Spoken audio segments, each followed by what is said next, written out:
The town of Coleridge emerged from the desert like a festering wound, all red dust and cracked earth beneath the merciless western sun. It was 1883, and civilization had barely scratched its mark on this forgotten corner of the territory.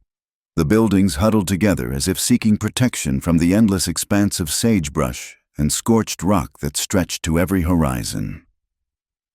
Ruby Mae Callahan stood at the window of her small room behind the Golden Cactus Saloon, watching the afternoon heat shimmer off the dirt street below. At 28, she had the kind of beauty that bloomed in adversity, sharp cheekbones that caught lamplight like flint, dark hair that fell in waves despite the desert's best efforts to parch it brittle, and eyes the color of whiskey held up to firelight. But it was the faint scar along her left jawbone that told the real story, a pale thread of memory that she unconsciously traced with her fingertips when lost in thought. The Golden Cactus wasn't the finest establishment in Coleridge. That dubious honor belonged to the Territorial Hotel with its imported wallpaper and brass spittoons. But it was where life happened after dark. Miners with coal dust ground permanent into their skin. Cowboys trailing cattle north. Gamblers with quick fingers and quicker tempers. Killers with dead eyes and ready guns. They all found their way through the swinging doors when the sun bled out behind the mesa. Ruby had been singing there for 3 years now, earning enough to keep a roof overhead and her past at bay. She'd learned that men would pay good money to hear a woman's voice wrap around their loneliness, to let melody smooth the rough edges of their days. She gave them ballads of lost love and distant homes, her voice rasping like good bourbon, never quite hitting the sweet notes but finding something truer in the spaces between. "Ruby, get yourself ready. Crowd's building early tonight." Jake Morrison's voice boomed up the narrow stairs. The saloon owner was a bear of a man who'd lost 2 fingers to frostbite in the Colorado goldfields and found his fortune in watered whiskey instead of nuggets. She turned from the window, already reaching for the emerald dress that hung on a nail by her narrow bed. It was her finest, though the velvet had worn thin at the elbows and the color had faded to something closer to pond scum than jewels. Still, in lamplight, with smoke hazing the air and liquor blurring vision, she could pass for elegant. As she dressed, Ruby maintained the careful ritual that had kept her alive this long. The derringer tucked into her corset, small but reliable, the knife in her boot, sharp enough to part hair. The practiced smile that gave away nothing. She'd learned hard lessons about trust, about the price women paid for vulnerability in towns like this. Better to be the mystery than the victim. Downstairs, the saloon was already thick with tobacco smoke and the sour smell of spilled beer. Ruby made her way to the small stage, really just a corner with a stool and a space cleared of tables. Someone had already lit the kerosene lamps that served as footlights, casting her shadow huge and wavering against the back wall. She was halfway through Red River Valley when the doors swung open and a different kind of man walked in. He moved with the economy of someone who'd learned not to waste motion, neither hurried nor hesitant, tall and lean, with shoulders that suggested strength without bulk. He wore his authority like a well-oiled holster, present but not showy. The tin star on his vest caught the lamplight as he surveyed the room. Elijah Kane, 32 and freshly appointed as Coleridge's new sheriff. He'd come from Kansas, they said, where he'd cleaned up Dodge City's worst district before the politics got too thick. Now he was here to bring law to a place that had gotten along fine with its informal justice of fists and lead. Ruby's voice never wavered, but she tracked his movement across the room. He didn't belly up to the bar like the others, didn't call for whiskey or beer. Instead, he found a table along the wall where he could see both the door and the stage, settling in with the patience of a man used to waiting. Their eyes met across the hazy room, hers amber and guarded, his the gray of winter storm clouds. Something passed between them, quick as heat lightning, before Ruby looked away and found the next verse of her song. "Who's the law dog?" muttered Bill Harwood at the poker table, not bothering to lower his voice. Bill ran cattle when he felt like it and rustled them when he didn't. "New sheriff," Jake supplied, polishing glasses with his 3-fingered hand. "Come to civilize us, I hear." A ripple of laughter. unfriendly and edged. Coleridge had weathered 6 sheriffs in as many years. Some quit, some ran. 2 were buried in the cemetery on Boot Hill. The town had its own way of handling trouble, and badge-wearing outsiders rarely improved the situation. Elijah seemed unbothered by the scrutiny. He sat still as stone while Ruby sang, his face revealing nothing beyond professional assessment. But when she finished, "I'll take you home again, Kathleen," her voice breaking just right on the final note. Something flickered in those gray eyes. Recognition, maybe, or memory. The crowd called for more, tossing coins that rang against the floor near her feet. Ruby gathered them with practiced grace, tucking them into the small pouch at her waist. When she straightened, the sheriff was standing. "Jake Morrison," he said, his voice carrying without being raised. "I'll need to see your liquor license and gaming permits." The saloon went quiet as a held breath. Jake's laugh was forced. "Well now, Sheriff, we run an honest establishment here. No need for... Tomorrow, noon. Bring them to my office." Elijah's tone suggested this wasn't a request. His gaze swept the room, taking in the marked cards on the tables, the working girls lingering near the stairs, the too many guns for a peaceful Saturday night. "Gentlemen, ladies." He touched the brim of his hat and turned to go, pausing at Ruby's corner. This close, she could see the dust in the creases around his eyes, the week's worth of trail on his boots. He smelled of leather and gunpowder and something else, sage, maybe, from riding through the brush. "Ma'am," he said quietly, "that was a fine rendition. Just a song. Sheriff." Ruby kept her voice neutral as winter rain.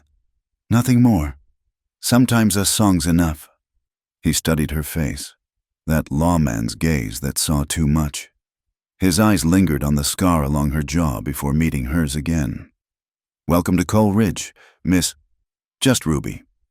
She didn't offer more, and after a moment, he nodded and walked out into the night. The saloon erupted in talk the moment the door stopped swinging. Ruby ignored it all, bending to collect the last of her coins, but her hands shook slightly as she did, and she knew without looking that she'd just become visible to the one man in Coleridge she couldn't afford to have see her clearly. Later, alone in her room with the sounds of late-night revelry seeping through the floor, Ruby sat at her small table and counted her earnings by candlelight. Enough for another week's rent, some coffee and cornbread, maybe a new ribbon for her hair. She'd survived worse towns than Coleridge, outlasted harder men than earnest sheriffs with storm cloud eyes. But as she prepared for bed, checking the locks and laying her weapons within reach, Ruby couldn't shake the feeling that Elijah Kane had looked at her and seen not just the saloon singer, but the woman beneath, scarred and wary, and carrying secrets like stones in her pockets. It was a dangerous thing to be seen. In her experience, being noticed was the first step toward being hurt, outside. Coleridge settled into its restless sleep, and somewhere in the sheriff's office, Elijah Kane sat at his desk, cleaning his rifle and thinking about a voice like aged whiskey and eyes that had witnessed too much. Tomorrow he'd start the real work of taming this town. But tonight, he let himself wonder about the woman who sang sad songs in a faded green dress, and why she looked at him like he was both salvation and threat rolled into one. The explosion shattered the pre-dawn quiet of Coleridge, rattling windows and sending roosting birds into panicked flight. Elijah Kane rolled from his cot fully dressed, boots hitting the floor before the echo died. 3 weeks into his tenure as sheriff, and he'd learned to sleep ready for trouble. The dynamite shed near the Blackwater mine was nothing but splinters and smoke when he arrived. Tom Garrett, the mine foreman, stood amid the wreckage with his nightshirt tucked into hastily pulled-on trousers, his face grim in the orange glow of scattered fires. "Third explosion this month," Garrett said without preamble. "But this time they got lucky, or unlucky, depending how you see it." He gestured to a shape covered by a horse blanket. "That's what's left of Pete Holcomb." Elijah crouched beside the body, lifting the blanket. Even in the uncertain light, he could see enough. Pete had been a small-time criminal, running illegal liquor and occasional messages for whoever paid best. Now he was past running anything. "Anyone see him around the shed?" "Night watchman's conveniently missing," Garrett spat tobacco juice into the dust. Probably halfway to Mexico by now. Elijah stood, scanning the scene with a methodical precision. Boot prints in the ash. A torn piece of fabric caught on a nail. The pattern of the blast itself. All pieces of a puzzle that suggested this wasn't random violence, but something more calculated. By the time he returned to town, the sun was painting the buildings pink and gold. The golden cactus stood closed and quiet. But Elijah noticed a curtain twitch in an upstairs window. Ruby, watching, always watching. He'd observed her these past weeks as he'd observed everything in Coal Ridge. How she kept to herself during daylight hours. How she never drank while working. Never encouraged the advances that came nightly from liquored-up admirers. How she knew every exit in any room she entered. The habits of someone running from something or someone. The investigation led him through the underbelly of Coal Ridge. He questioned the Chinese laundryman who saw everything but claimed blindness. He pressed the Mexican stable hands who watered horses and heard whispers. He even ventured into Tent City, where the poorest miners lived in canvas and desperation, but found only suspicious stares and sealed lips. It was Jake Morrison who finally provided a thread to pull. "You want to know about Pete Holcomb?" the saloon owner said when Elijah cornered him in his office. "Ask Ruby. He was sweet on her something fierce. Used to leave wildflowers on her doorstep like some lovesick boy." "She encourage it?" Jake's laugh was humorless. "Ruby don't encourage nothing from nobody. But Pete, he had ideas above his station. Thought if he made enough money running liquor, he could offer her a way out of here." That evening, Elijah waited until Ruby finished her first set before approaching. She was sitting at the end of the bar, rolling her shoulders to ease the tension of performance. "Miss Ruby, I need to ask you about Pete Holcomb." Her hand stilled on her glass of water. "Poor Pete. I heard about the explosion. He was known to you?" "Everyone's known to everyone in a town this size. Sheriff." She met his gaze directly, those whiskey eyes giving away nothing. "Pete was harmless. Foolish, maybe, but harmless." "Foolish how?" Ruby sighed, a sound that seemed to carry years of weight.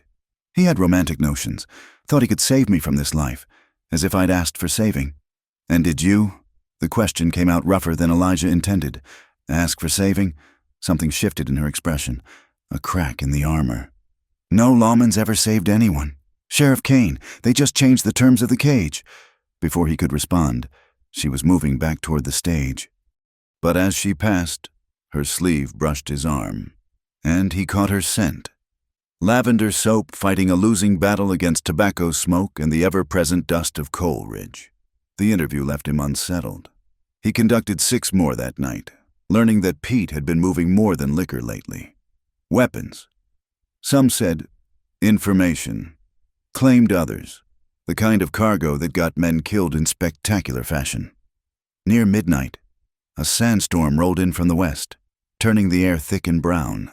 The saloon emptied early as folks sought shelter, leaving only the most determined drinkers and Ruby, who was cleaning up her corner of the stage. Elijah helped her stack chairs, working in companionable silence until the wind hit like a physical force. The building groaned, and Ruby went rigid, her knuckles white as she gripped the back of a chair. "Just wind," Elijah said quietly. "I know what it is." But her voice was thin, stretched. She cut herself off, jaw clenching. The lamp flames flickered as dust seeped through every crack. Ruby's breathing had gone shallow, her eyes darting toward the doors as they rattled in their frames. Without thinking, Elijah moved closer, not touching but present, a solid wall between her and whatever memory the storm had awakened. "First time I saw a sandstorm, I was 8, he said conversationally. Thought the world was ending. My mother found me hiding under the bed, convinced the devil himself was coming for us." Ruby's breathing eased slightly. "What did she do?" "Made hot cocoa and told me stories until it passed. Said storms were just the earth's way of reminding us it was still alive and kicking. Wise woman. She had her moments." He studied her profile in the lamplight. "You've been in storms before." It wasn't a question. Ruby nodded slowly. "Once, got caught in the open, Someone I trusted left me to find my own way back. 20 miles from anywhere, water running low. Couldn't see my hand in front of my face. But you made it. I made it. She finally looked at him. Learned a valuable lesson about trust that day. The storm raged for another hour. Without discussing it, they moved to the small room behind the bar where Jake kept a coffee pot and emergency supplies. Elijah made coffee while Ruby sat wrapped in a blanket, the rigid control slowly easing from her shoulders. "Why are you really in Coleridge?" she asked suddenly. "A man like you could sheriff anywhere. Why here?" Elijah considered the question as he poured coffee into chipped mugs. Sometimes a man needs to prove something to himself, that he can make a difference in a place everyone else has written off. Noble. The word carried a hint of mockery, but her eyes were serious. Dangerous, but noble. "What about you? What keeps Ruby in Coleridge?" She accepted the mug, wrapping both hands around its warmth. "Inertia, cowardice." "Take your pick. I don't believe that." "Then you're not as smart as you look. Sheriff?" They sat in silence as the storm gradually spent itself. Ruby dozed fitfully in her chair, jerking awake whenever the wind gusted particularly hard. Elijah remained alert, ostensibly reading a week-old newspaper but actually watching the play of emotions across her unguarded face. When dawn came pale and dust filtered through the windows, Ruby stirred and immediately rebuilt her walls. "Thank you," she said stiffly, folding the blanket with precise movements. "That was kind. Just being neighborly." She paused at the door. Pete Holcomb was running guns for Marcus Webb, the rancher out on Coyote Creek. Pete thought if he made enough money from it, he could. She shrugged. "Foolish dreams, but Webb doesn't like loose ends." The information landed like a gift and a burden. Marcus Webb owned the largest spread in the valley, had judges in his pocket and hired guns on his payroll. Not a man to accuse without proof. "Why tell me this?" Ruby's smile was sad and knowing. "Because you stayed through the storm. Because you made coffee instead of assumptions. Because maybe, Sheriff Kane, you're the one lawman in this territory fool enough to actually care about justice." She slipped out before he could respond, leaving him with cold coffee and the unsettling realization that somewhere between last night and this morning, the ground had shifted beneath his feet. He'd come to Coleridge to enforce law and clean up corruption. He hadn't expected to find himself drawn into the orbit of a saloon singer with wounded eyes and secrets that could get them both killed. Outside, the town emerged from the storm battered but intact, dust coating everything like brown snow. Elijah headed for his office, already planning his approach to Marcus Webb. But part of his mind remained in that small room, remembering how Ruby had looked with her guard down, vulnerable and fierce and utterly alone. He had a job to do, a town to protect, corruption to root out. But now he also had something else, a need to prove to one scarred, skeptical woman that sometimes trust wasn't foolish, and that not all lawmen were the same. It was a dangerous distraction in a dangerous place. But, as he'd told her, Elijah Kane had never been as smart as he looked. The truth about Ruby Mae Callahan came to Coleridge on a Tuesday afternoon, riding in with a dust-covered mail coach and a passenger who had eyes like a rattlesnake. Word spread through town faster than wildfire. Someone was asking questions about the saloon singer, showing a photograph, mentioning a reward. Ruby felt the change in the air the moment she descended for her evening performance. Conversations died when she passed, replaced by speculative whispers. Jake Morrison wouldn't meet her eyes, and even the working girls gave her a wide berth. She'd lived this moment in nightmares for 3 years, but the reality was somehow worse.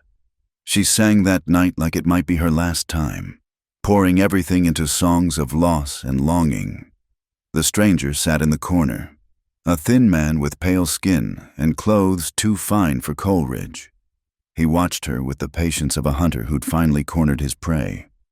After her set, Ruby climbed the stairs to her room with measured steps, though every instinct screamed at her to run. She'd barely turned the lock when heavy footsteps sounded in the hall. Not the stranger. She knew those boots. "Ruby," Elijah's voice through the door, low and urgent. "Open up." She hesitated, then let him in. He filled the small space, bringing the scent of leather and desert wind. His face was carved from stone, but his eyes were turbulent as storm clouds. "There's talk," he said without preamble. "About you. About a woman who killed her husband back in Amarillo." Ruby sank onto her narrow bed, suddenly exhausted. "Not killed. Survived.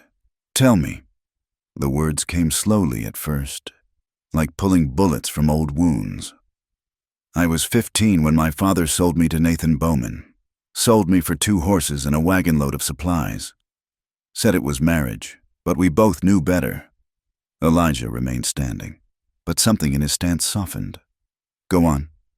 Nathan was 43, a gun runner with connections from Mexico to Canada. He needed a respectable wife for his respectable front. Someone young enough to control, pretty enough to show off. Her fingers found the scar on her jaw.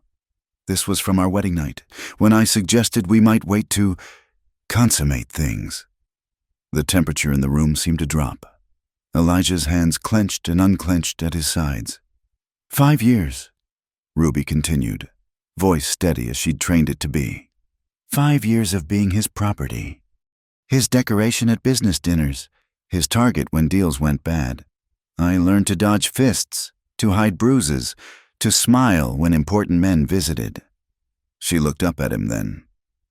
"Do you know what it's like, Sheriff, to be buried alive in your own life?" What happened in Amarillo? Nathan's business partner, Samuel Hayworth, decided he wanted a bigger cut. They met at our house to discuss it.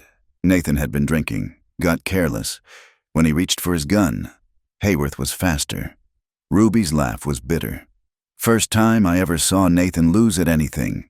He bled out on our Persian rug while Hayworth stood there, trying to decide what to do with the witness. But you got away.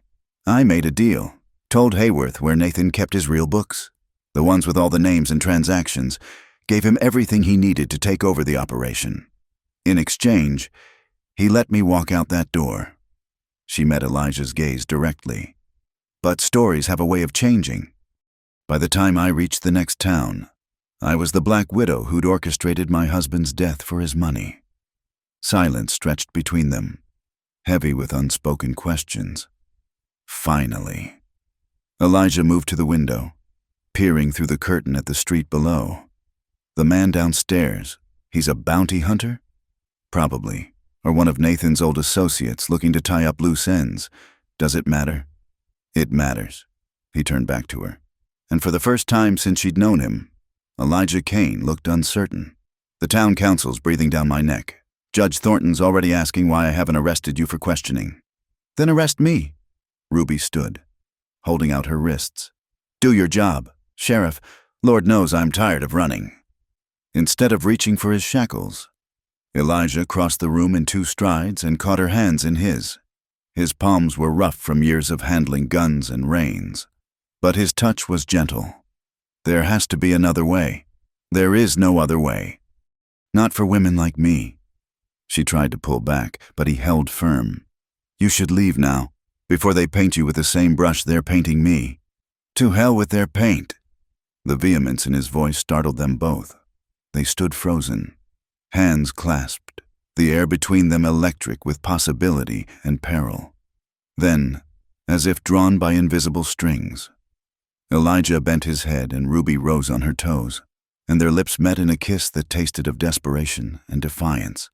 When they broke apart, both breathing hard, Ruby's eyes were bright with unshed tears. "You stupid, noble fool. You'll get yourself killed for this." "Maybe." He tucked a strand of her hair behind her ear, thumb brushing the scar on her jaw. "But I've spent my whole life playing it safe, following the rules. Maybe it's time I took a chance on something that matters." A commotion in the street below shattered the moment. Torches bobbed in the darkness, a crowd gathering. Voices raised in ugly anticipation. Nothing brought a town together quite like righteous judgment. "They'll come for me tonight," Ruby said quietly. "That man downstairs, he's probably spinning tales right now. How I seduced Nathan, poisoned him slowly, danced on his grave, over my dead body.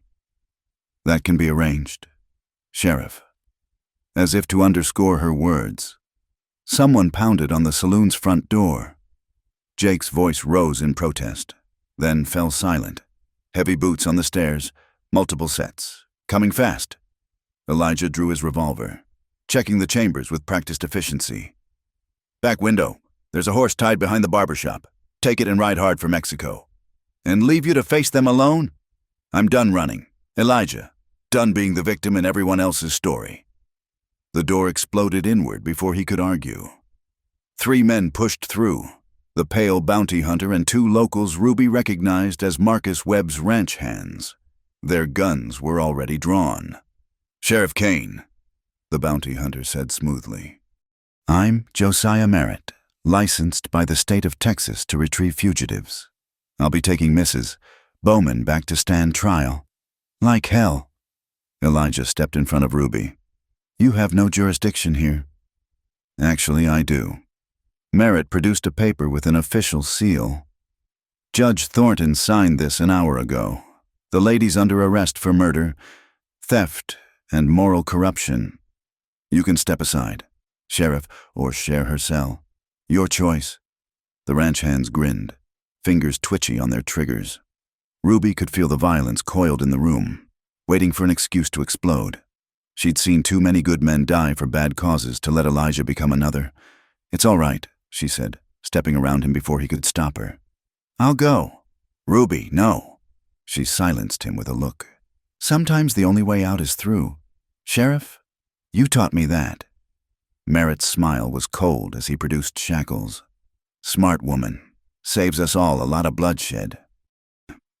As the metal closed around her wrists, Ruby held Elijah's gaze.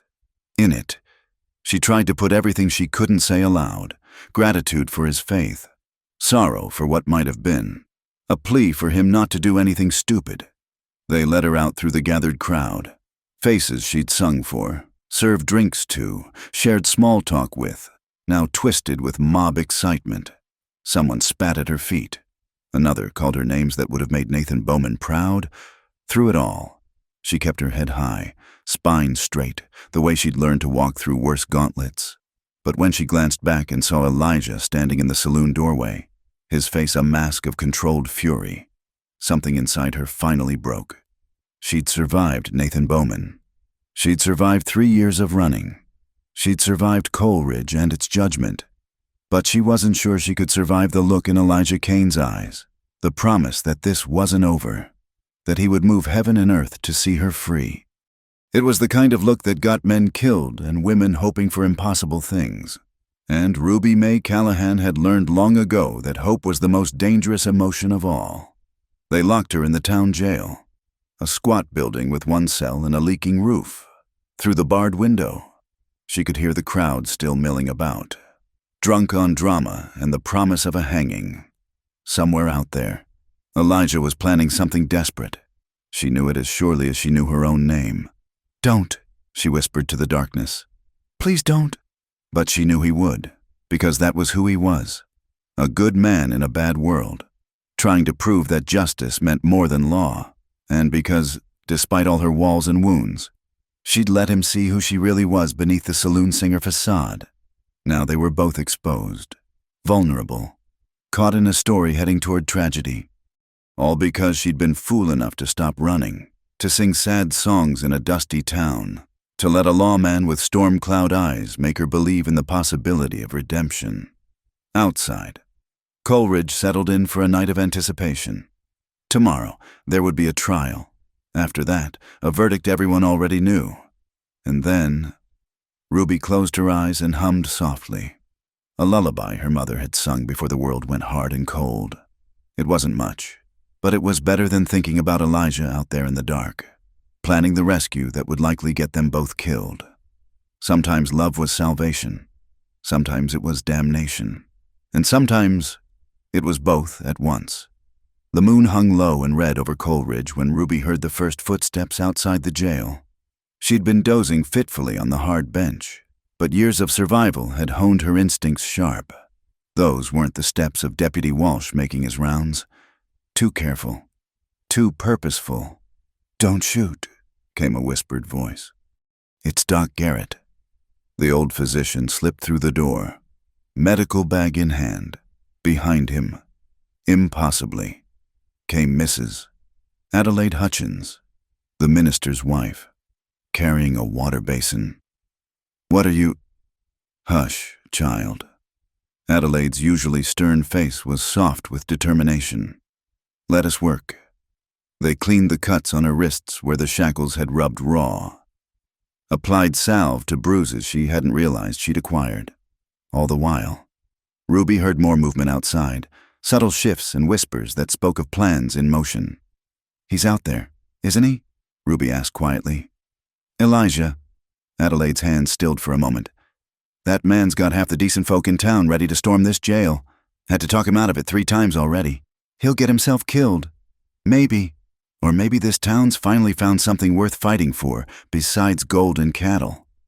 Before Ruby could respond, gunfire erupted somewhere across town. Doc Garrett rushed to the window, peering out. "Fire at the Imperial Hotel.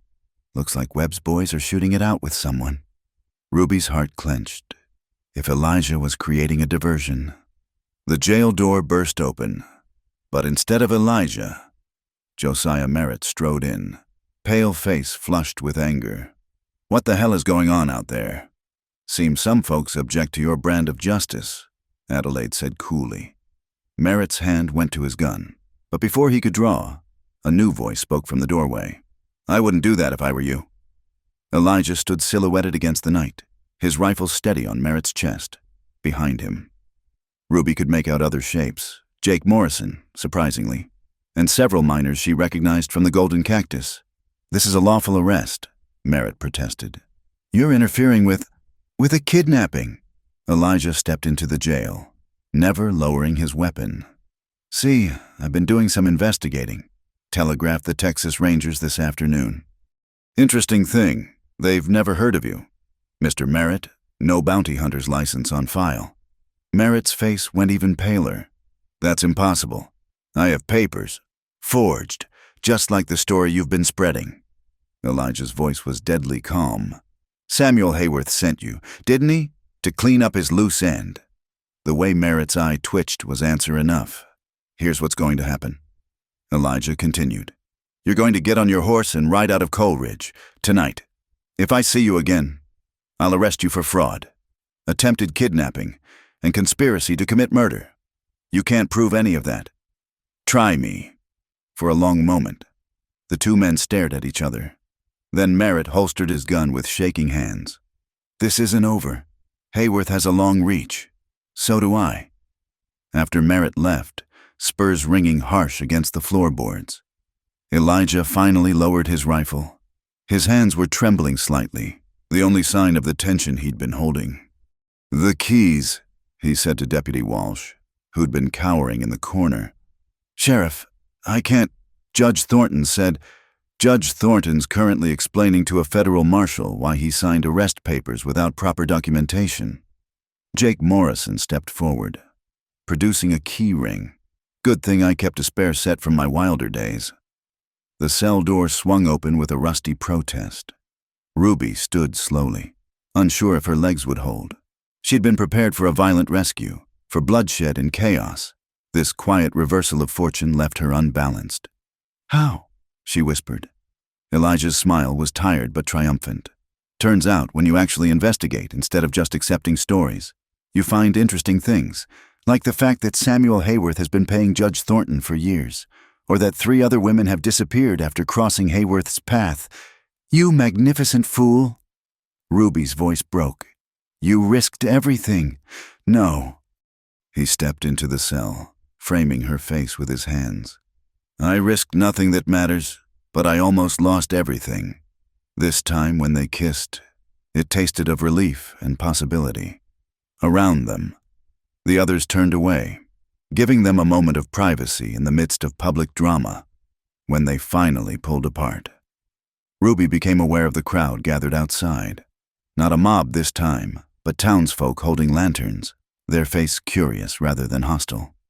"What happens now?" she asked. "Now you're free. The charges are dropped, Merritt's gone, and Hayworth's about to have bigger problems than one escaped woman." Elijah took her hand, lacing their fingers together. "Question is, what do you want to do with that freedom?" Ruby looked around the cell that had held her, at the people who'd risked their safety for hers, at the man who'd upended his whole life for the truth. "I don't know. I've been running so long. I'm not sure I remember how to stay still." "Then don't." Adelaide Hutchins spoke up. "Stay in motion, but choose your own direction this time." They left the jail together, stepping into the cool night air. The fire at the hotel had been contained, leaving only the acrid smell of smoke. Webb's men had scattered when the federal marshal arrived, suddenly remembering urgent business elsewhere. Jake Morrison cleared his throat. "Ruby, your job's still waiting if you want it, though I understand if you'd rather move on." "Actually," Elijah said quietly, "I was thinking of moving on myself. This town's a little too political for my taste. Heard there's a settlement starting up near the Arizona border. They need a sheriff. Could probably use a school teacher, too. Someone who could teach music to the children." Ruby looked at him sharply. "A school teacher? Why not? You've got a gift for it. And that new life you've been running toward? Maybe it's time to stop running and start building." The idea was so foreign, so impossibly hopeful, that Ruby felt tears prick her eyes. "I don't know the first thing about teaching, or about normal life." "Neither do I," Elijah admitted. "But we could learn together." Around them, Coleridge was settling back into its usual rhythms. Tomorrow there would be gossip and speculation. But tonight there was just the vast desert sky scattered with stars, and the sense that sometimes, against all odds, justice could prevail. "There's something I need to do first," Ruby said quietly. "Someone I need to bury, or at least say goodbye to." Elijah understood immediately. "I'll go with you." "No." She squeezed his hand. "This is something I need to do alone. The girl who married Nathan Bowman, who survived him, who ran from him, she deserves a proper farewell. When I come back, I want to come back as just Ruby, not Ruby Mae Callahan or Ruby Bowman, just Ruby, starting fresh." "How long?" "A week, maybe 2. She smiled sadly. "If you change your mind about that teaching position." "I won't." The certainty in his voice warmed her more than any fire could. They stood there in the street, surrounded by witnesses but alone in their bubble of understanding. Two damaged souls who'd found something worth salvaging in each other. Finally, Ruby pulled away. "I should pack, get some sleep. Long ride ahead." "Ruby." He caught her hand one more time. "That first night, when you sang about lost things in faraway places, I think you were singing about yourself, about being lost." She nodded, not trusting her voice. "You're not lost anymore. You know that, right? Whatever happens next, wherever you go, you're not lost." The tears came then, silent and cleansing. Ruby had cried from pain, from fear, from rage. But these tears were different. These were tears of recognition, of being seen and found worthy despite everything. "No?" she whispered. "Not anymore." She left at dawn, riding Jake's best horse, saddlebags packed with provisions and possibilities. Elijah stood at the edge of town, watching until she disappeared into the heat shimmer rising off the desert. Behind him, Coleridge was waking up to a new day and new scandals. Judge Thornton had fled in the night. Marcus Webb was under federal investigation. The Golden Cactus would need a new singer. But all Elijah could think about was a woman with whiskey eyes and a voice like aged sorrow, riding toward her past so she could finally leave it behind. He touched the badge on his chest, then unpinned it, weighing it in his palm. 2 weeks, she'd said, 2 weeks to close his own chapters, to wrap up his duties, to prepare for a different kind of life, a life where justice meant more than law, where peace came not from order but from understanding, where a former saloon singer could teach children to find their own voices. He repinned the badge, for now, and walked back to his office. There was work to be done, a town to finish cleaning up, a future to arrange, and somewhere out in the vast desert, Ruby Mae Callahan was riding toward her ghosts, preparing to bury them once and for all. When she returned, and Elijah knew in his bones she would return, she would be ready for whatever came next. The sun climbed higher, painting Coleridge in shades of gold and promise. Change was coming to the desert, slow but inevitable as the seasons, and for the first time in longer than he could remember, Elijah Kane was ready for it. The courthouse in Coleridge had seen better days. Paint peeled from its walls like old scabs, and the floorboards groaned under the weight of the packed gallery. Every seat was filled, with more folks standing along the walls and crowding the doorway. Ruby sat at the defendant's table in a simple gray dress that Adelaide Hutchins had brought her. Respectable, modest, the antithesis of emerald velvet and lamplight. Elijah sat in the front row, his badge still pinned to his vest, but his allegiance clear in the way he leaned forward, ready to intervene if needed. He'd returned from escorting the federal marshal just that morning, dust still clinging to his clothes. Judge Martin Crawford, brought in from the territorial capital, was everything Judge Thornton hadn't been. Honest, methodical, and immune to local politics. He gavelled the proceedings to order with solemn authority. "This is not a trial," he announced. "Mrs. Bowman, Miss Callahan, has not been formally charged with any crime. This is an inquiry into the events surrounding the death of Nathan Bowman, and whether there are grounds for further legal action." District Attorney Philip stood, a thin man who looked like he'd rather be anywhere else. Prosecuting a case that had already fallen apart was nobody's idea of career advancement. "Your Honor, we call Miss Ruby Mae Callahan to speak on her own behalf." Ruby rose on unsteady legs. The walk to the witness chair felt like crossing a desert. She could feel the weight of every gaze, some curious, some sympathetic, many still skeptical. These people had known her as the saloon singer, the mystery woman with sad songs and secrets. Now she had to show them who she really was. "State your name for the record," the clerk instructed. "Ruby Mae Callahan." Her voice came out steady, stronger than she'd expected. "Miss Callahan," Judge Crawford said, not unkindly, "tell us, in your own words, about your relationship with Nathan Bowman." Ruby took a breath, finding Elijah's eyes in the crowd. He nodded slightly. Courage. That nod said, "Truth. I was 15 when my father, Jeremiah Callahan, arranged my marriage to Nathan Bowman. My mother had died the year before, and we were struggling. Nathan offered a bride price that would clear my father's debts." "Did you consent to this marriage? Does a 15-year-old girl ever truly consent to being sold?" Ruby's voice carried a bitter edge. "I was told it was my duty, that Nathan was a successful businessman who would provide for me. Nobody mentioned that his business was running guns to whoever paid best, or that he'd already buried 2 wives." A murmur ran through the gallery. Judge Crawford gavelled for silence. "Continue, Miss Callahan." Ruby spoke for nearly an hour, her voice growing stronger as she went. She told them about the beatings that started on her wedding night, about learning to read Nathan's moods like weather patterns, knowing when to hide and when to endure, about the other women, Nathan's mistresses who sometimes looked at her with pity, sometimes with contempt. "This scar," she touched her jaw, "came from asking if I could visit my father's grave. Nathan backhanded me with his whiskey bottle, said the dead were dead and the living belonged to him." She told them about the night it ended, Samuel Hayworth arriving for a business meeting, the argument that escalated, the gun that appeared in Nathan's hand.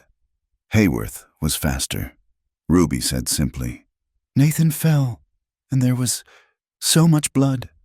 Hayworth stood there, pointing his gun at me, trying to decide if I was a witness or an opportunity. What happened then? I made a bargain, told him where Nathan kept his real accounts, his contacts, his hidden cash, everything Hayworth needed to take over the operation. In exchange, he let me leave, gave me an hour's head start before he raised the alarm. "And the rumors that you orchestrated your husband's death," Ruby's laugh was hollow. "Easier to believe than the truth, I suppose, that a man like Nathan Bowman could be brought down by simple greed, and that his battered wife was clever enough to use the moment to escape." District Attorney Phillips rose for cross-examination, but his heart wasn't in it. His few questions were perfunctory, easily answered. When he sat down, Judge Crawford looked to the gallery. "Are there any witnesses who wish to speak?" Elijah stood immediately. "I do, Your Honor." He was sworn in, his testimony brief but powerful.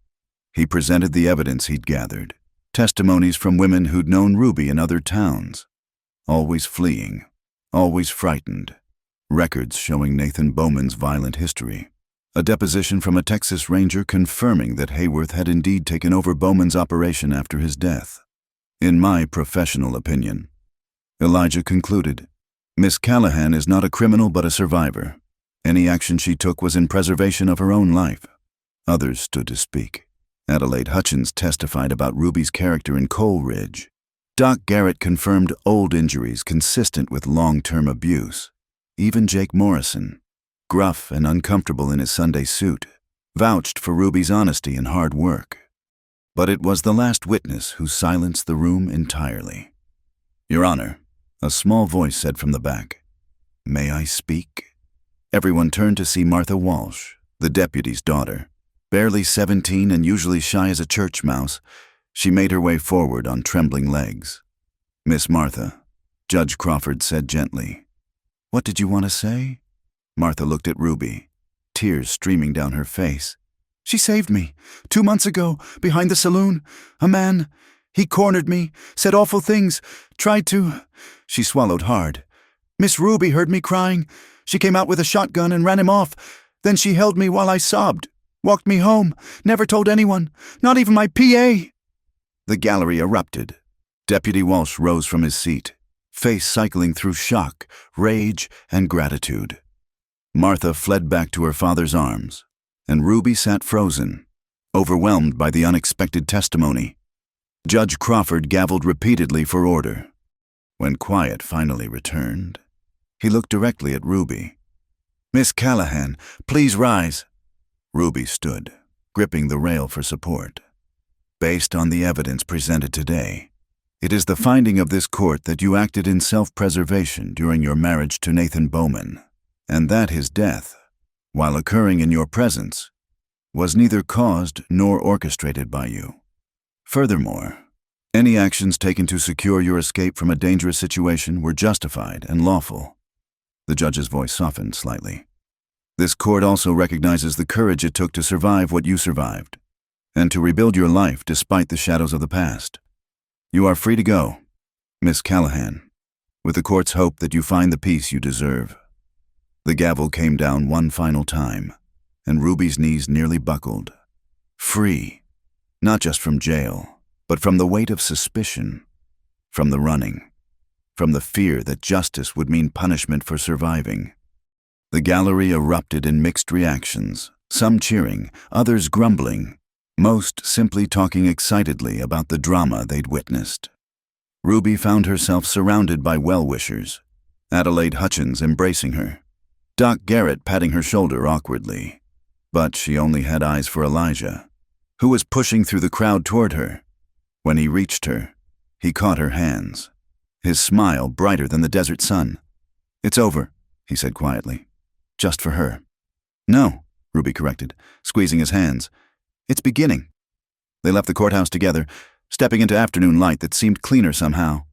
The crowd dispersed slowly, everyone eager to share their version of events. Tomorrow, Ruby knew, she would be the talk of the territory.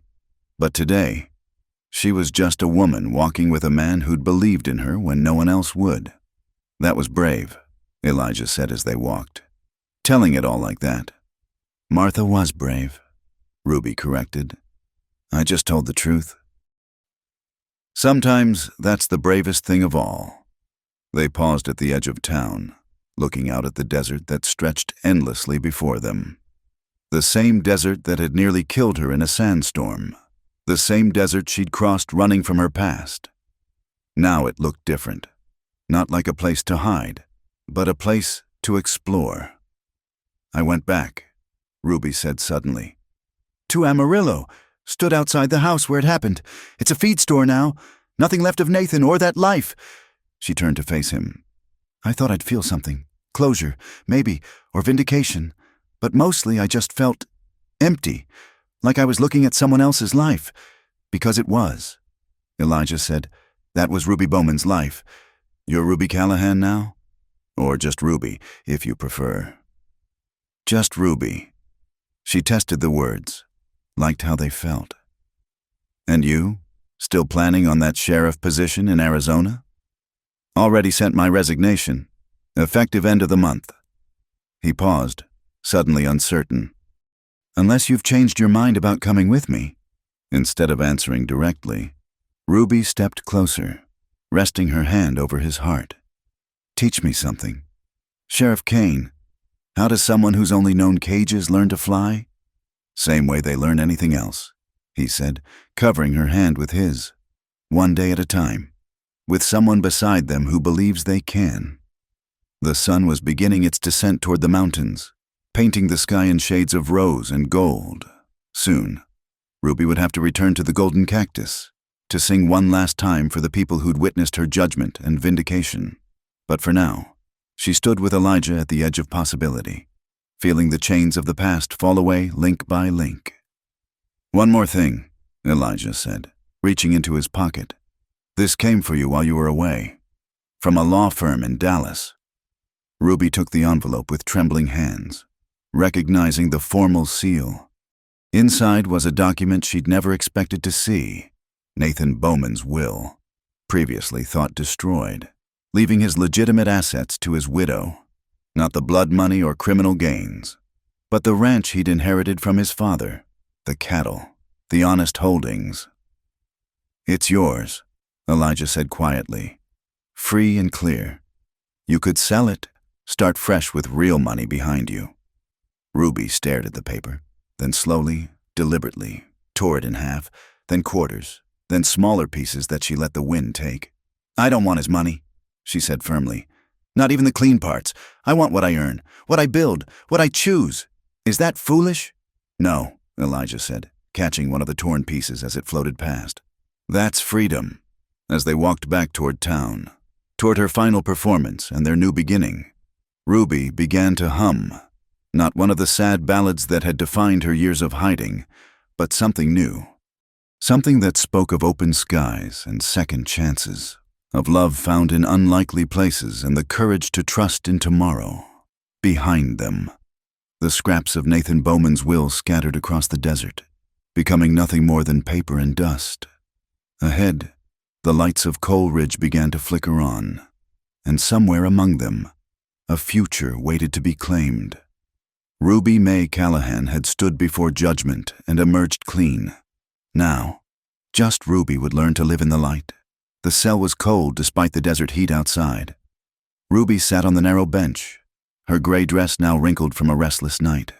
The triumph of yesterday's vindication felt distant, overshadowed by new developments that had come swift and cruel as a rattlesnake's strike. Samuel Hayworth had arrived in Coal Ridge. Not the man himself, he was too clever for that, but his influence, in the form of a federal judge from Austin and papers claiming Ruby had stolen significant sums from Nathan Bowman's estate. The timing was no coincidence. Her public testimony had reached Hayworth's ears, and now he moved to silence her permanently. Through the barred window, she could hear the town stirring. News of her rearrest had spread like wildfire. Some folks were angry, others smugly satisfied, but most seemed weary of the whole drama. Elijah hadn't slept.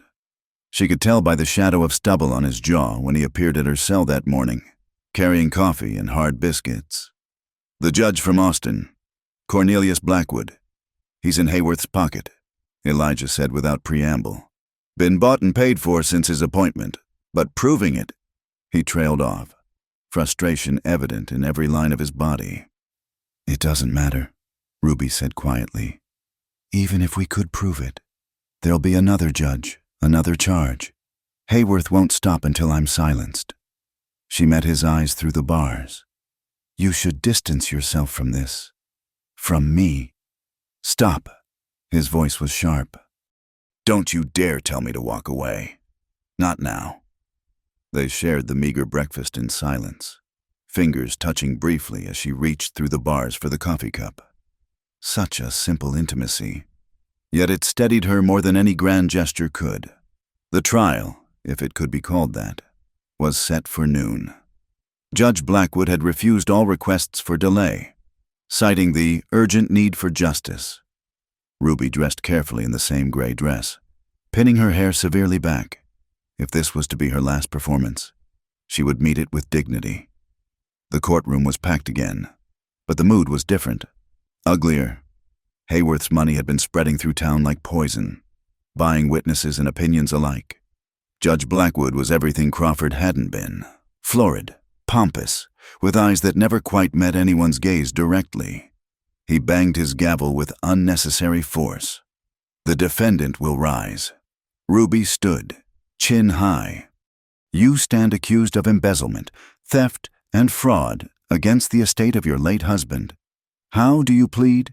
Not guilty, Your Honor.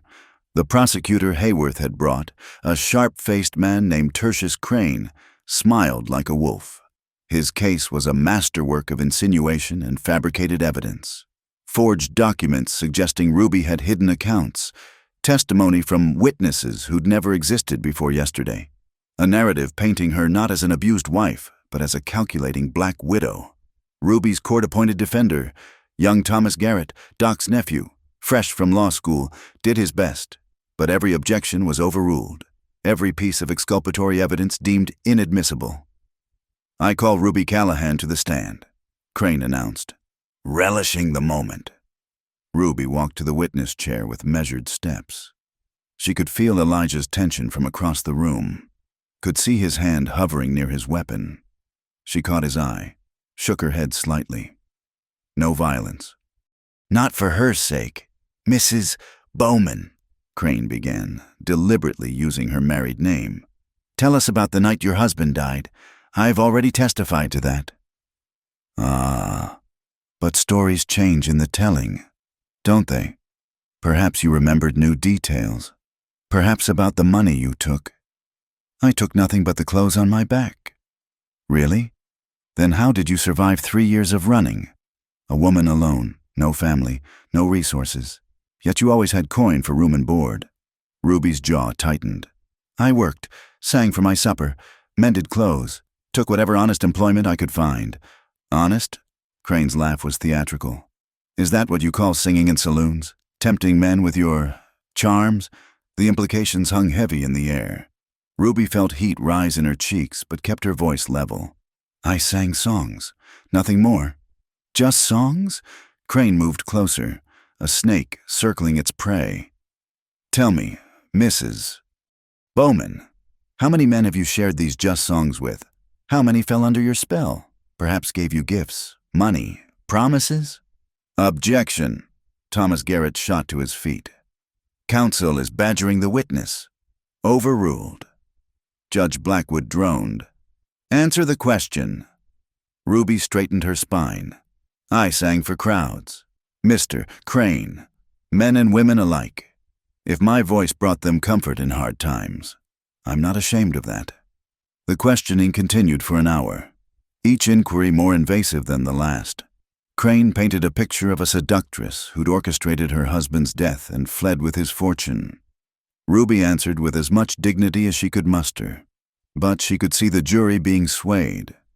Hayworth's money had purchased their verdict before she'd even opened her mouth. When she finally returned to her seat, shaking with suppressed emotion, the outcome felt inevitable. Then Elijah stood.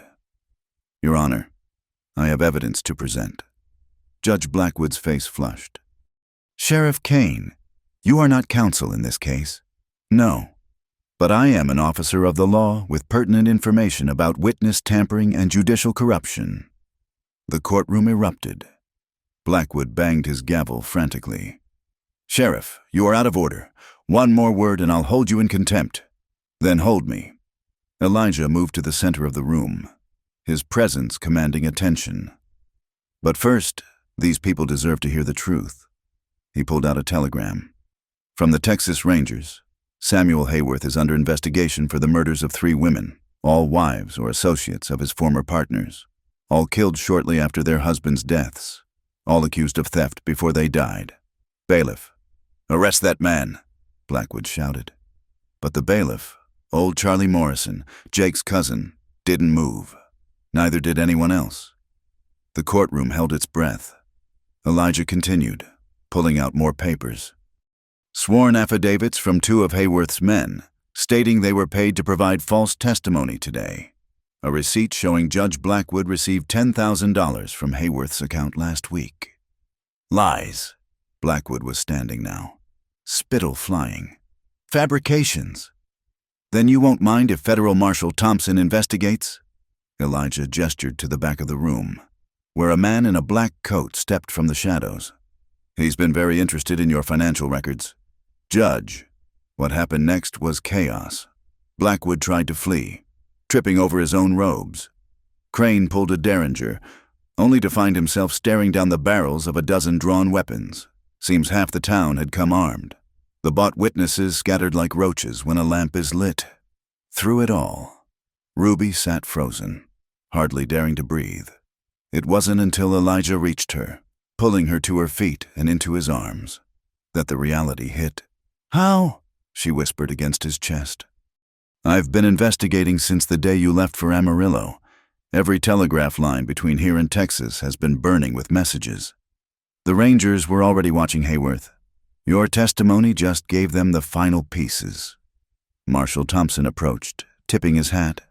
"Ma'am, you're free to go. Again.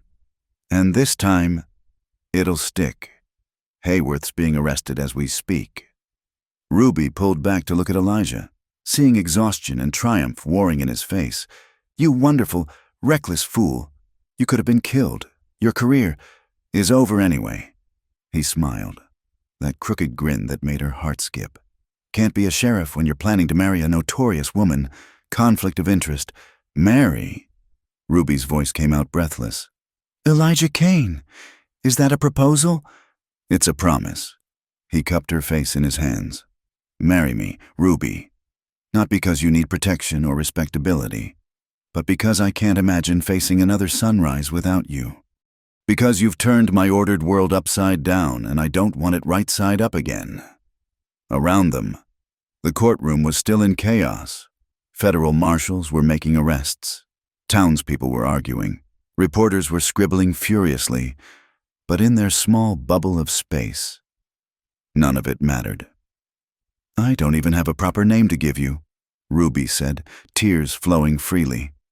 "Not Bowman, not really Callahan anymore. Just Ruby who sings sad songs and brings trouble wherever she goes." "Then be Ruby Kane," he said simply. "Sing whatever songs you want. Bring whatever trouble you must. Just do it with me." She kissed him then, there in the middle of the courtroom with half of Coleridge watching. Kissed him like she was drowning and he was air, like she was lost and he was home. When they broke apart, the gallery burst into applause, even those who'd been ready to condemn her an hour before. Judge Crawford, who'd been observing from the back, made his way forward. "Well now," he said with a slight smile, "seems I might be needed for a different kind of legal proceeding soon." "The sooner the better," Elijah said, not taking his eyes off Ruby. They left the courthouse together, stepping into afternoon sun that felt like a benediction. The federal marshals had things well in hand. Samuel Hayworth would face justice for his crimes. Judge Blackwood would see the inside of a cell, and Ruby Mae Callahan, soon to be Ruby Kane, was finally, truly, completely free. "What now?" she asked as they walked toward the boarding house where her few possessions waited. "Now we pack. That town in Arizona is still waiting for a sheriff and a school teacher." He paused. "Unless you'd rather go somewhere else? California, maybe? Oregon? I hear Seattle's nice." Ruby stopped walking, turning to face him fully. "I don't care where we go. Elijah, desert or forest, mountain or valley. As long as you're there, I'm home." He kissed her again, there on Main Street, and Ruby thought she heard old Adelaide Hutchins whistle approval from somewhere nearby. Tomorrow they would leave Coleridge. Tomorrow they would start the journey toward their new life. But today was for surviving the unsurvivable, for love conquering fear, for justice prevailing against all odds, and somewhere in the back of her mind, Ruby was already composing new songs, not ballads of loss and longing, but melodies of hope and healing, songs she would teach to children who'd never know hunger or fear, songs she would sing to Elijah on quiet evenings when the day's work was done, songs of a woman who'd been caged, broken, hunted, and who'd learned, finally, to soar. The sun was setting by the time they reached the boarding house, painting the desert in shades of fire. Ruby paused on the threshold, looking back at the town that had nearly destroyed her, then saved her. "No regrets?" Elijah asked. "None," Ruby said, and meant it. No more looking back, only forward. Together, they stepped inside, ready to pack up the past and embrace whatever tomorrow might bring. 1 year had passed since Ruby Mae Callahan rode out of Coleridge at dawn, leaving behind nothing but a tear-stained handkerchief on Elijah Kane's saddle. The seasons had turned full circle, bringing dust storms and flash floods, scorching summers and bitter winters. Through it all, Elijah had worn his badge and done his duty, but something essential had gone out of him that morning. He'd been promoted, sheriff of the whole county now, with 3 deputies and an office in the territorial capital. The governors and politicians loved him, called him incorruptible, a model lawman.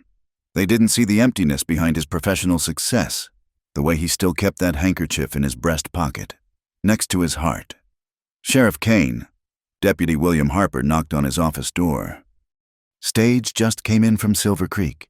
Thought you should know. There's talk of a woman singing at the Mountain Rose Hotel. Beautiful voice, they say. Draws a crowd every evening." Elijah's hand stilled on the report he'd been signing. "That so?" "Yes, sir. Folks say she's got hair dark as midnight and a voice like aged whiskey." Harper cleared his throat. "Sounds familiar, don't it?" Silver Creek was 2 days' ride through rough country.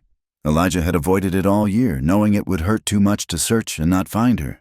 But now, "I'll be gone for a few days," he said, already reaching for his coat. "Personal business." Harper grinned. "About time, Sheriff." Elijah rode hard, pushing his horse through familiar trails that seemed both endless and too short. His mind replayed that last night together, after the trial, after the danger had passed, how she'd sung just for him in her small room, her voice soft and true, how she'd cried when he asked her to stay, to marry him, to build that life they'd dreamed about.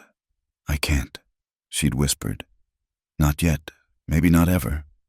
I need to know who I am when no one's chasing me, when I'm not running or hiding or surviving. I need to find Ruby, just Ruby, before I can be Ruby Kane." He'd begged, something he'd never done before, offered to wait, to follow, to give her whatever time she needed. But she'd been resolute, and he'd learned that forcing cages open was different from keeping them open. "If you love me," she'd said, "let me fly. Let me choose to come back." So he had, and she'd flown away with the dawn, leaving him with nothing but memories and a growing certainty that he'd let the best thing in his life slip through his fingers. Silver Creek appeared through the pines as the sun began its descent. It was smaller than Coleridge, prettier too, with clear mountain streams and air that didn't taste of dust. The Mountain Rose Hotel stood at the main street's center, a 2-story building with real glass windows and painted shutters. Elijah stabled his horse and took a room, all the while listening for any hint of music. But the evening was quiet, and the desk clerk informed him that the singer only performed on weekends. "Though she does give lessons," the man added, "to the young ones, every morning in the church hall. Miss Ruby's turned half our children into regular songbirds." Miss Ruby. His heart clenched at the name. That night, Elijah lay wakeful in his hotel bed, wondering if he was chasing ghosts. There were other women named Ruby, other singers with whiskey voices, but something in his gut, that lawman's instinct that had never failed him, said this was different. This was her. Morning came slow and golden through the mountains. Elijah dressed carefully. No badge today, just a man in clean clothes and trail dust. He found the church easily enough, following the sound of children's voices raised in song. He stopped in the doorway, transfixed. She stood with her back to him, conducting a group of about 20 children ranging from barely walking to almost grown. Her hair was longer now, braided and pinned in a style he'd never seen her wear. She wore a simple blue calico dress that spoke of respectability and belonging. But it was her voice that stopped his breath. Not sad now, not heavy with the weight of survival. She was teaching them amazing grace, her voice lifting with theirs, full of something that sounded impossibly like joy. "That's beautiful, children," she said as the song ended. "Remember, singing comes from here." She touched her chest. "Not just here." She touched her throat. "Now, let's try once more." And then she turned and saw him. Time stopped. The children's chatter faded to nothing.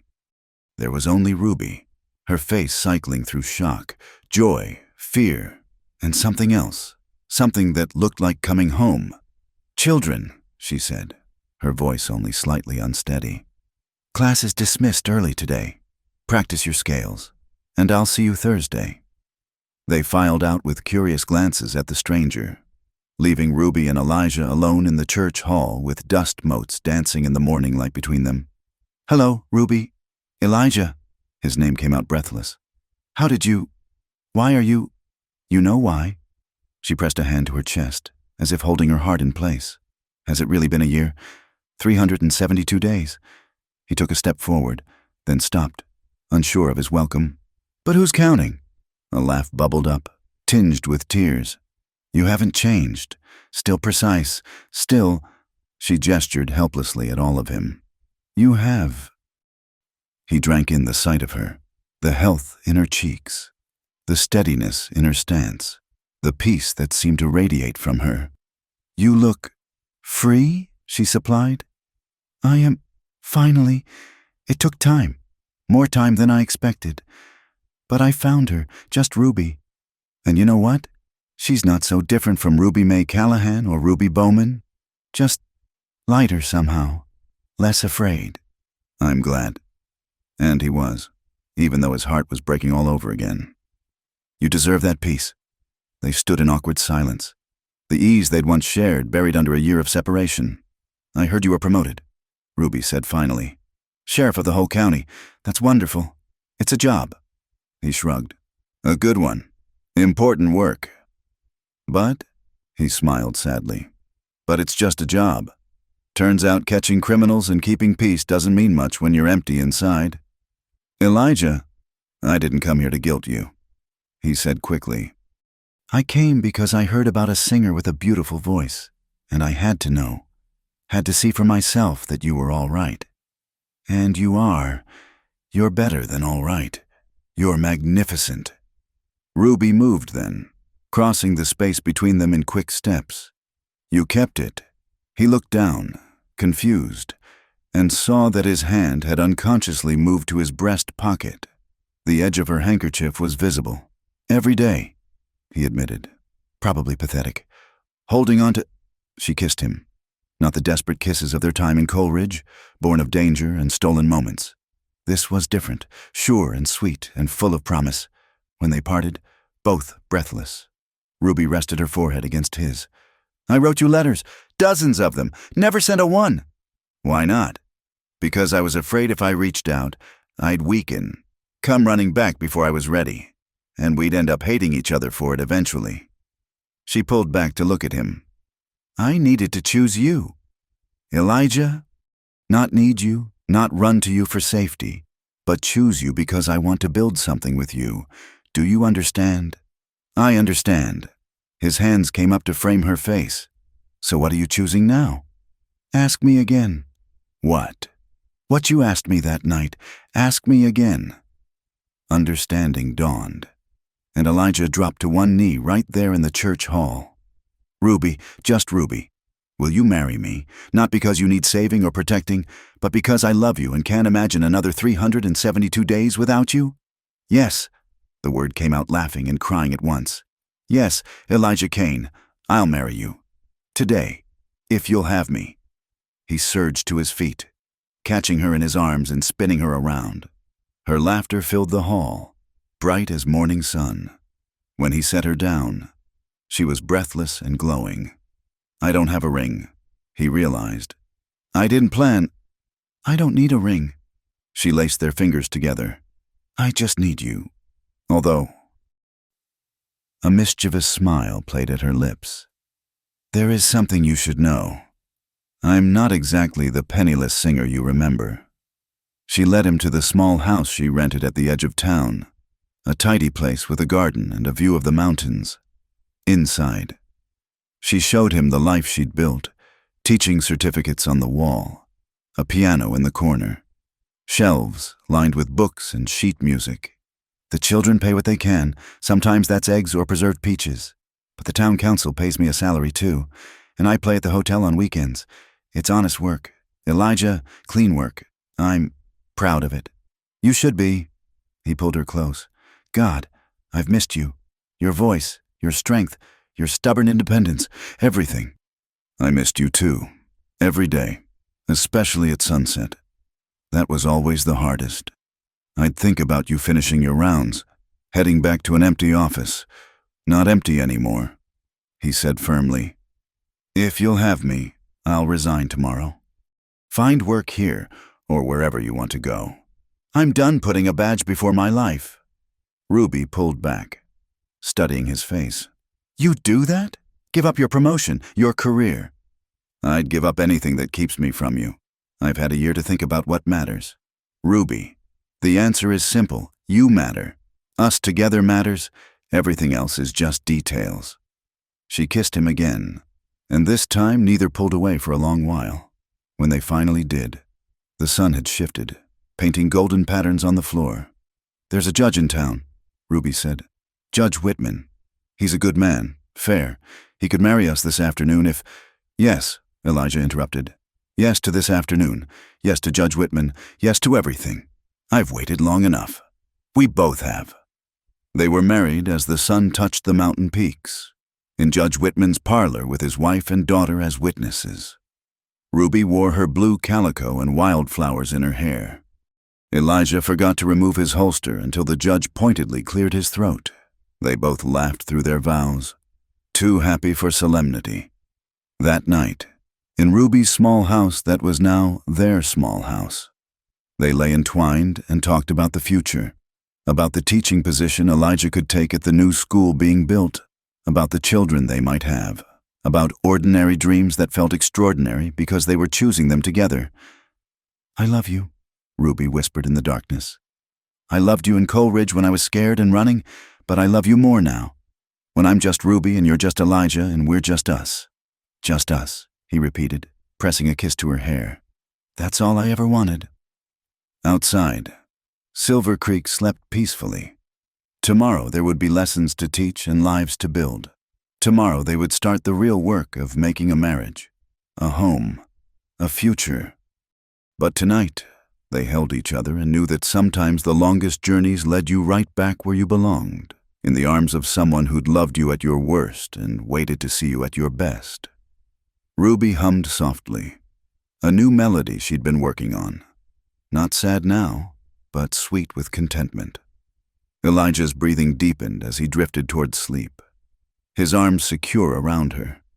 She'd promised him only a song, all those months ago in Coleridge, but somewhere between the whiskey-scented nights and the sunrise departure, between the running and the returning, she'd given him her heart, and he'd given her his in return, wrapped in patience and faith and a love strong enough to survive any storm. It was, Ruby thought as sleep claimed her, more than enough. It was everything. The Sunset Ridgeway station sat 15 miles from the Arizona border, a modest establishment that had grown from a simple rest stop into a thriving little oasis.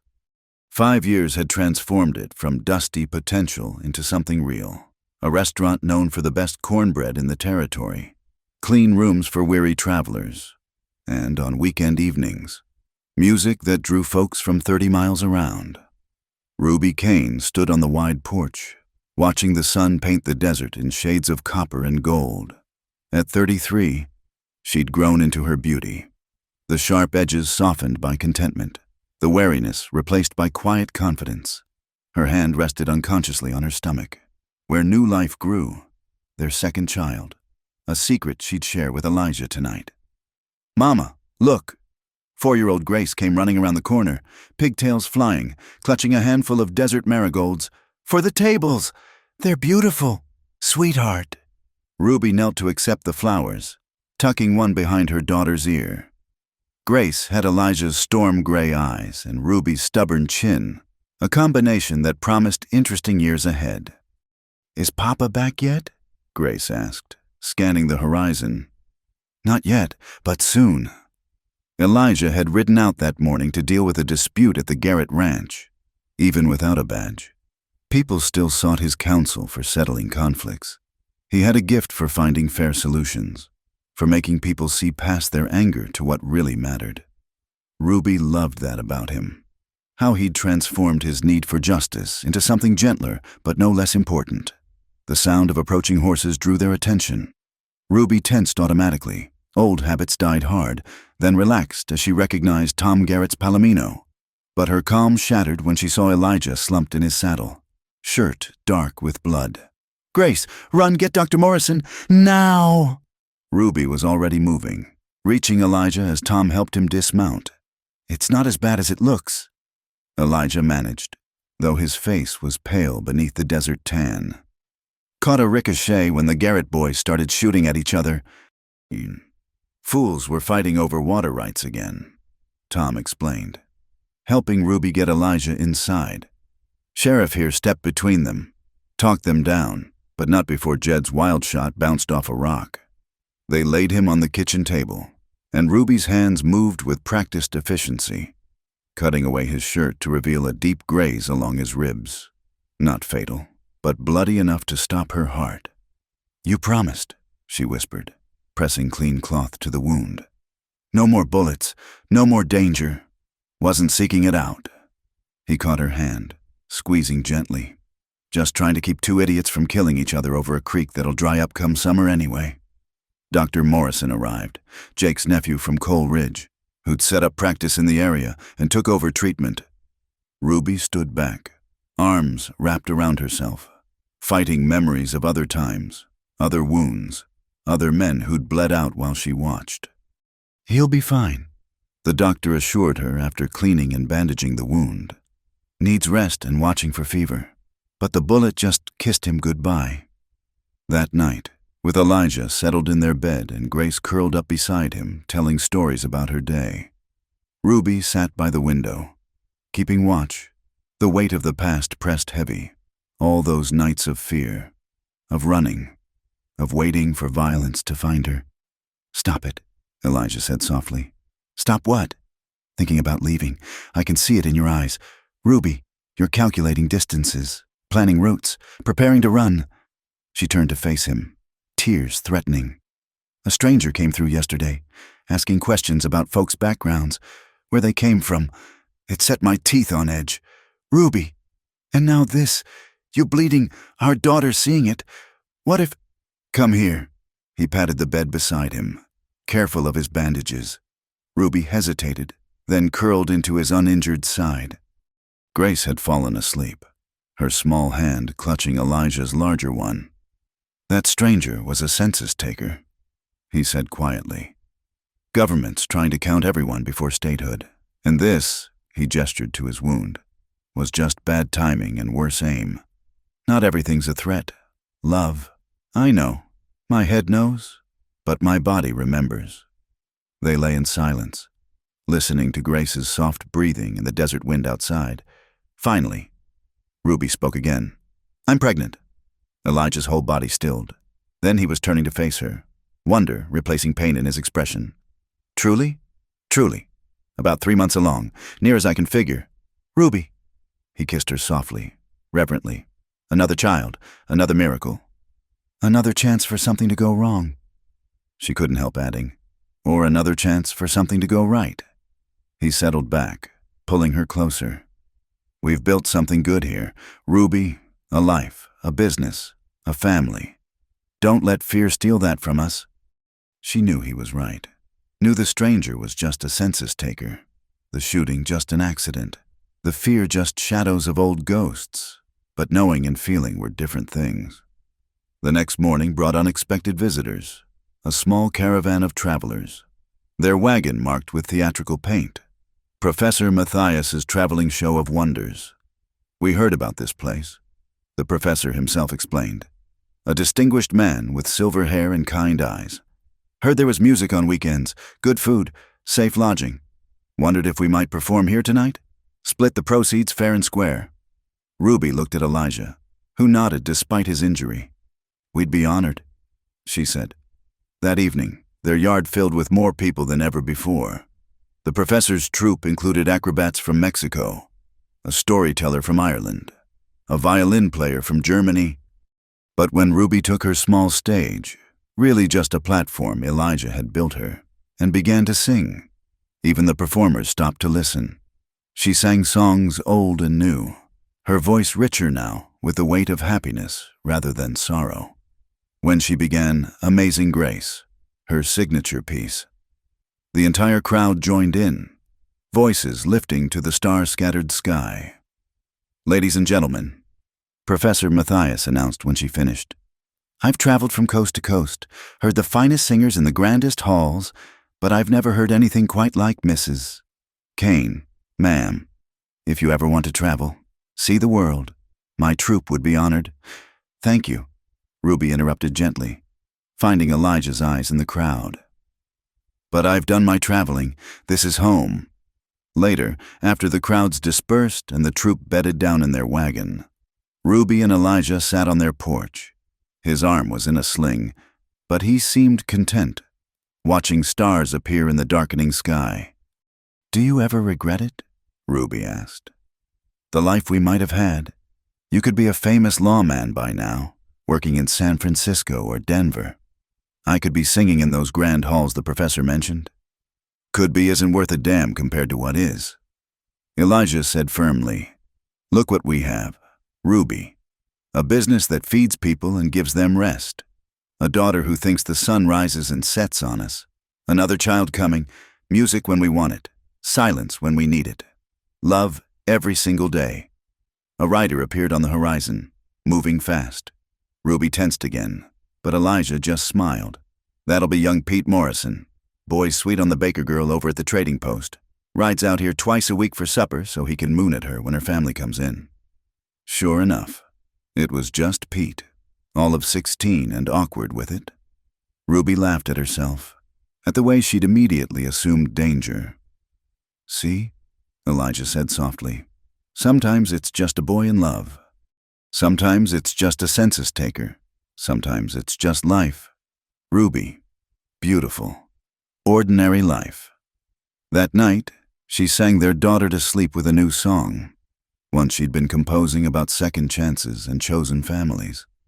Elijah listened from the doorway, his face soft with an emotion that still took her breath away. I thought I was offering you heaven that night in Coleridge, he said when she joined him.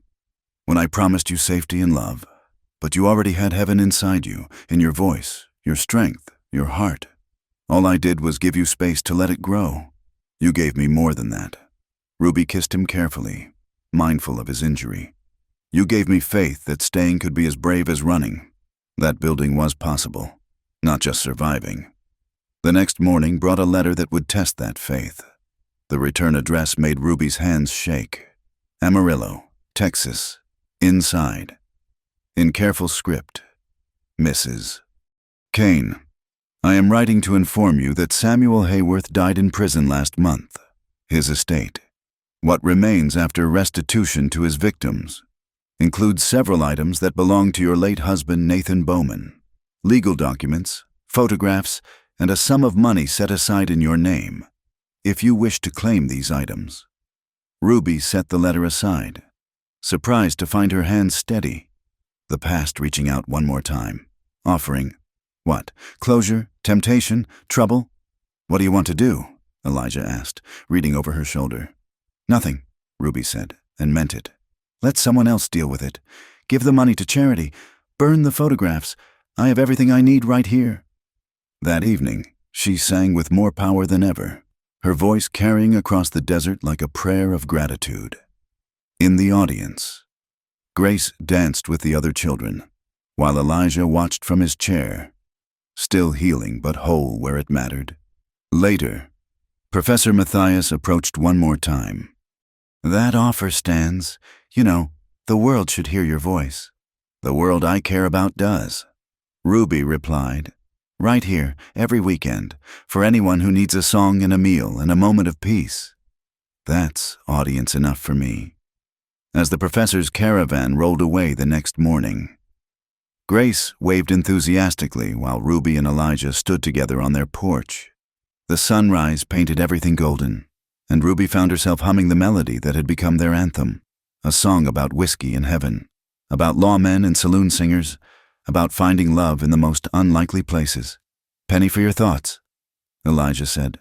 "Just thinking about stories." Ruby mused. How they never really end, just transform into new beginnings. Coal Ridge feels like a lifetime ago, but it led us here. Every scar, every fear, every midnight run, all of it was just the path to this moment. And this moment, Elijah pulled her closer. "What's this moment's story?" Ruby smiled, resting her hand on her growing belly, watching their daughter chase butterflies in the yard. "This moment's story is about a woman who learned that paradise isn't a place you find. It's a life you build. One song, one sunrise, one love at a time." The desert stretched endless around them, full of dangers and wonders in equal measure. But here at the Sunset Ridgeway Station, with music in the evening and love in abundance, Ruby Kane had found something better than safety. She'd found home, and in that home, with a man who'd seen her at her worst and loved her still, with children who'd know only joy and possibility, with a voice that now sang of hope instead of heartbreak. In all of that, she'd found heaven. Not in the whiskey scent that used to cling to her in those smoke-filled saloons, but in the sage and sunshine of a life chosen freely, lived fully, and shared with someone who understood that the greatest promises were the ones you kept making, every single day. "I love you," she told Elijah, the words as fresh as the first time. "And I love you," he replied, pressing a kiss to her temple. "My saloon singer who promised only a song but gave me the whole symphony." As the sun climbed higher, bathing their small empire in light, Ruby began to sing, not for an audience, not for coins, but for the pure joy of having a voice and a reason to use it. The melody drifted across the desert, a testament to survival, redemption, and the miraculous truth that sometimes, just sometimes, love really does conquer all. Thank you for joining us at the Wild West Campfire for this tale of love, redemption, and second chances in the Arizona territory. We'd love to hear where you're listening from, whether it's on your commute, during a quiet evening at home, or perhaps even somewhere out in the wide open spaces that our characters called home. Please subscribe to Wild West Campfire. Share your thoughts in the comments below, and let us know what touched your heart in Ruby and Elijah's journey.